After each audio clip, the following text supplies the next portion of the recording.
तो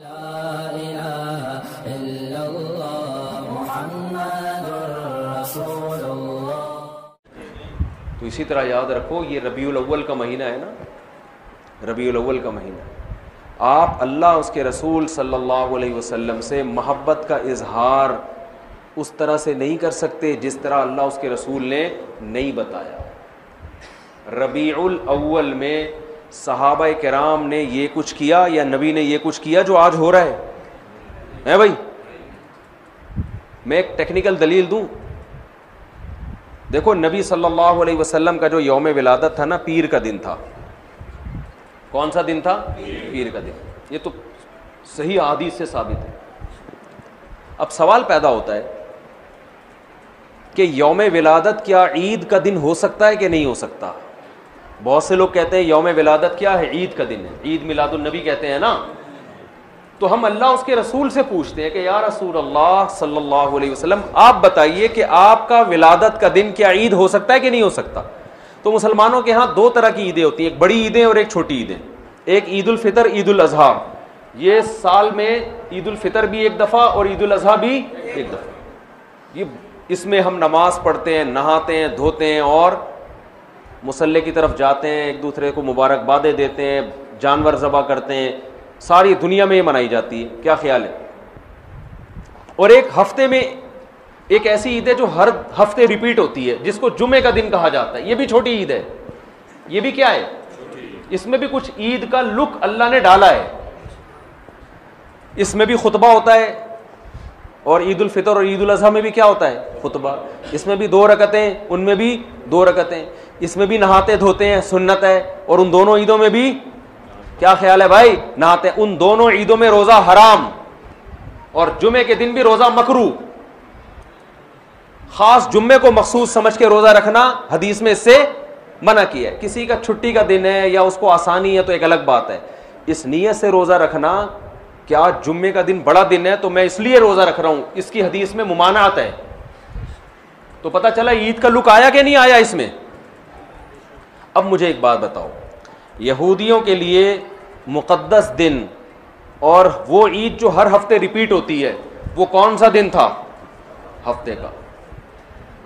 यहूदियों के बाद ईसाई दुनिया में आए। ईसाइयों के लिए कौन सा हुआ? इतवार। तो हमारे लिए कौन सा होना चाहिए? पीर होना चाहिए था ना। जुम्मा कहां से बोल रहे हो भाई? हम और लेट आए तो हमारे लिए कौन सा होना चाहिए था? पीर। और वो नबी का यौम विलादत भी था।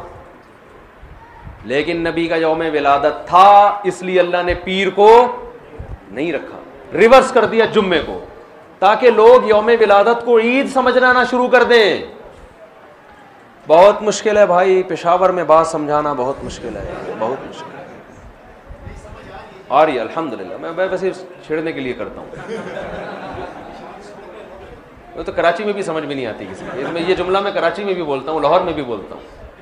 वो गैरत दिलाना मकसद होता है कि बोले यार इतनी आसान बात हमें समझ में नहीं, कैसी बात करो, एकदम बोझ में समझ में आ रही है, जोश में आके बोलते हैं, फिर आती है समझ में।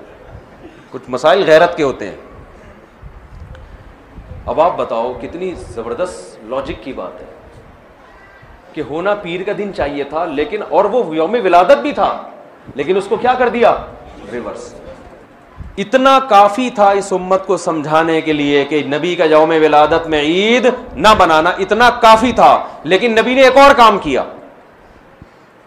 शायद नबी को मालूम था, अल्लाह ने बता दिया था कि ये उम्मत बाज नहीं आएगी, तो नबी ने एक और काम किया कि पीर को आपने रोजा रखा। सही बुखारी मुस्लिम की हदीस है। सहाबा ने पूछा आप रोजा क्यों रखते? फरमाया मेरा यौम विलादत है। ईद के दिन रोजा रखना जायज है? क्या मतलब? रोजे का, ईद का जो थोड़ा सा भी तसव्वुर था ना यौम विलादत में, उस तसव्वुर के बिल्कुल खुरच के जड़ से खात्मा कर दिया कि रोजा और खुशी का दिन जमा नहीं हो सकते। और आप फिर यौम विलादत को यौम ईद कह रहे हो। तो ये वो कोशिश है जो अख्पल कोशिश है, ये अल्लाह उसके रसूल की बताई हुई कोशिश नहीं है। खुशी में खाया जाता है, रोजे नहीं रखे जाते। हमारे नबी रोजा रखे, तभी आप देखो सऊदी अरब में सब अरब अक्सर रोजा रखते हैं पीर के दिन, सुन्नत है। हमारे यहां रिवाज नहीं है। जुमेरात का भी रखते हैं, पीर का भी। पीर का, जुमेरात का तो किसी भी वजह से रख लिया, लेकिन पीर का इसलिए रखा कि यौम विलादत है मेरा। तो खुशी में खाना खाया जाता है। रोज़ा तो खाना पीने से बचने का नाम है। इसकी मैं 2 मिसालें दे देता हूं ताकि और समझ में आ जाए। आपकी शादी हो गई, फर्ज करो, कह रहे माशाल्लाह, फर्ज करो शादी हो गई, दोस्त मिलते हैं, यार सुना है तेरी शादी हो गई, खुशी में क्या खिलाएगा, यही कहते हैं ना। आपने कहा इतनी मुझे खुशी हुई है कि कल सुबह ना मैं नाश्ता करूंगा ना तुम नाश्ता करोगे, हम खाने से क्या करेंगे, अवॉइड करेंगे। तो कहेगा भाई तेरा बाप दुनिया से चला गया है जो गम में नहीं खा रहा तू। हदीस में आता है ना, जिस घर में मैयत होती है तो लोग गमजदा होते हैं, तो उनको खिलाओ जाके, क्योंकि वो खा नहीं सकते बेचारे, गम में होते हैं, पकाते नहीं है। आपका बेटा पास हो गया इम्तिहान में अच्छे नंबरों से, लोग पूछते हैं भाई बड़ा मज़ा आ रहा है यार, क्या खिलाएगा। आपने कहा डिनर का नागा है, आज तुम भी रात को भूखे सोगे और मैं भी भूखा सोऊंगा। तभी ईद के दिन रोज़ा नहीं है भाई। रोज़ा और ईद एक दूसरे के बिल्कुल अपोजिट हैं, जिद हैं। हमारे नबी ने यौम विलादत में रोज़ा रख के बता दिया कि आज का दिन ईद नहीं हो सकती। और एक और बात, मुसलमानों की ईदें ईद उल फितर और ईद उल अजहा रात में होती हैं, सुबह होती है?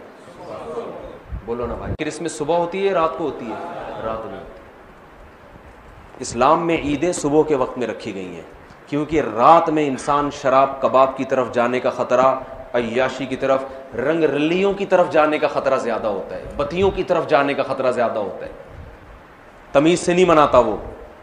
सुबह बदतमीज़ी से ईद मनाई नहीं जा सकती सुबह के टाइम में, है भाई। सुबह तो नहा धोगे नमाज पढ़े, जुम्मे को भी दिन की रोशनी में रखा गया है, जुम्मा रात में नहीं रखा गया। इस्लाम के सारे त्यौहार कब हो रहे हैं? और ईद मिलादुन नबी सुबह मनाई जाती है या रात को? जोश व खरोश आता है रात के वक्त, बत्तियाँ, फिर नाच गाने भी होने लगे आजकल, तो केक काटना शुरू हो गए, ब्रेक डांस शुरू हो गया, माजरत के साथ कोई नाच रहा है, कोई नबी की मोहब्बत में नाच नाच के गिर गया नीचे, है जी, पता नहीं क्या क्या कर रहे होते हैं। ये वो कोशिश है जो आपकी अख्पल कोशिश है, ये अल्लाह रसूल की बताई हुई कोशिश नहीं, बल्कि अल्लाह रसूल इसके खिलाफ बता रहे हैं। समझते हो बात को कि नहीं समझते हो? तो छोड़ दो ये सब कुछ। तो अल्लाह ने कुरान में क्या फरमाया? पहली शर्त नियत आखिरत, दूसरी शर्त कोशिश भी करे, तीसरी शर्त कोशिश भी अपनी नहीं बल्कि आखिरत वाली कोशिश, चौथी शर्त वहुवा मुमिनुन, तौहीद परस भी हो, ईमान भी हो। कुफर के साथ ये नेकियां कबूल नहीं है। काफिर अगर अल्लाह को राजी करने के लिए करोड़ों लोगों को खाना खिलाए, दुनिया में अजर मिल जाएगा, आखिरत में कोई अजर नहीं मिलेगा। तभी गैर मुस्लिम मैयत के लिए दुआ नहीं कर सकते, जिंदा के लिए कर सकते हैं। गैर मुस्लिम तो मर गया तो उसके लिए दुआ की भी, रेस्ट इन पीस भी नहीं कह सकते उसको आप, जो मर गया। आजकल लोग कह रहे होते हैं उसकी रूह को अल्लाह जो है ना अमन में रखे, बस अल्लाह ने पाबंदी लगा दी। तो वहुवा मुमिनुन, ईमान, क्या मतलब? मजार परस्ती ये ईमान है या शिरक है? शिरक है ये। निदा लिगैरिल्लाह, सिर्फ या अल्लाह मदद चलेगा अल्लाह के यहाँ, और कोई नारा अल्लाह के यहाँ काबिल कबूल नहीं। हम कहते हैं इय्याका नाअबुद व इय्याका नस्तईन, सिर्फ तुझसे तेरी इबादत करते हैं और मदद सिर्फ, ये सिर्फ का लफ्ज भी लगा हुआ है इस तर्जुमे में, क्योंकि मफूल बिही जो ऑब्जेक्ट है ना उसको पहले कर दिया।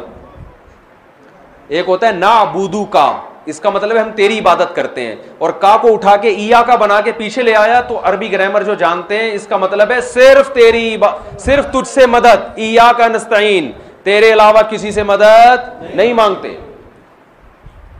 तो शिर्क के साथ मेरे भाई कोई अमल मकबूल नहीं है। तो ये 4 बातों पर आप अमल करेंगे तो फउलाइका काना सायुहुम मशकूरा, अल्लाह फरमाते हैं इनके थोड़े पर बहुत ज्यादा दूंगा मैं। ये थोड़ा करेंगे अजर वहां बहुत ज्यादा, और इन पर अमल नहीं हुआ तो दुनिया तो आप वाह वाह कर लेगी, बड़ा प्रोटोकॉल मिल जाएगा, कोई क्या बन जाएगा, कोई क्या बन जाएगा, आखिरत में ज़ीरो। जैसे पहाड़ होता है ना राख का, देखने में बड़ा लगता है, फूंक मारो पूरा पहाड़ उड़ जाएगा वो, तो अल्लाह से दुआ है कि अल्लाह हमें आखिरत की तैयारी की तौफीक